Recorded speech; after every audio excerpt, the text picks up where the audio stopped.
One day I was walking down Madison Avenue. I happened to just pop into a shop that just appeared out of the blue. They had 120 glass vials.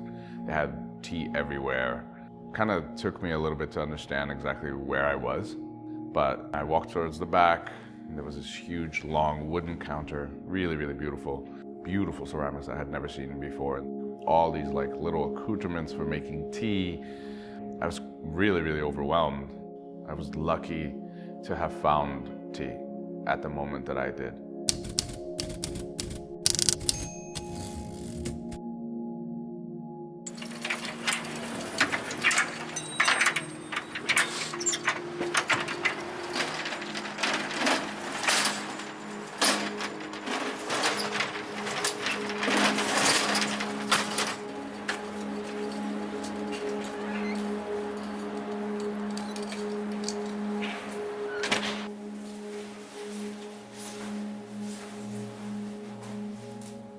So I ended up working there for almost 3 years.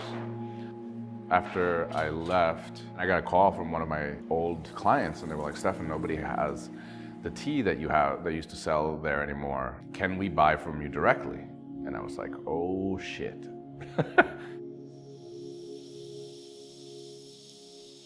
Within 6 months, I was able to get enough clients together and enough sources to start importing tea by myself.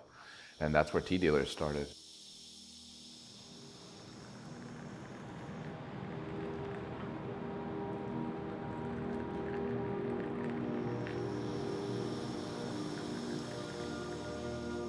It's kind of easy to do tea because it's such a diverse subject that there are so many different tangents that you can do that will still enrich your life without like just pigeonholing yourself into that one subject matter. You know, like I said, it's like, I mean, going to farms and seeing how people cultivate and using that information to kind of like understand how other things are processed and how other things are cultivated, and you know, what the situation is in the world about, you know, like with pesticides and fertilizers and things like that. So it's such a rich subject that I've never been able to get bored. Even if I got to live 100 years old, I'd only be scratching the surface of the amount of information that there is about tea, and how much there is to learn about it. Really excited me. I realized then and there that tea is something that I could have a lifelong endeavor with, because it would take me to so many different places. Yeah.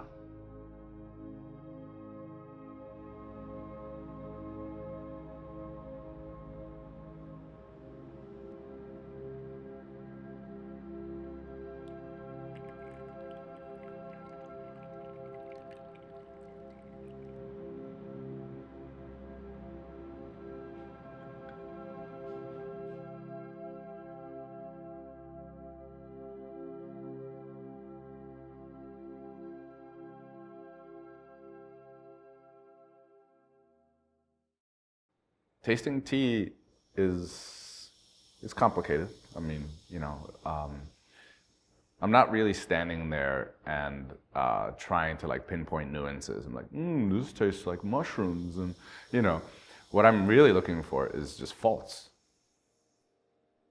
Because you're directly consuming the leaves themselves, it's really difficult to hide what has been done to it. A lot of people make the mistake of just surrounding themselves and only buying the most expensive teas and only the finest teas.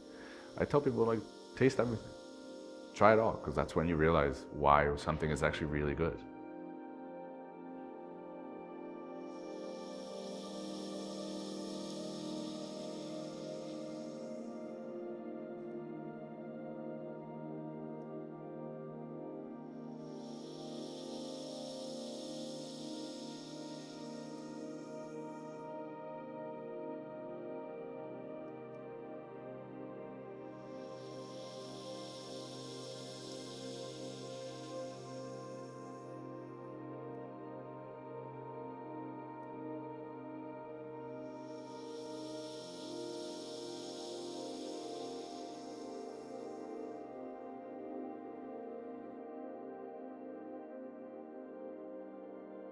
what is it that we can do with this idea that will have some lasting effect?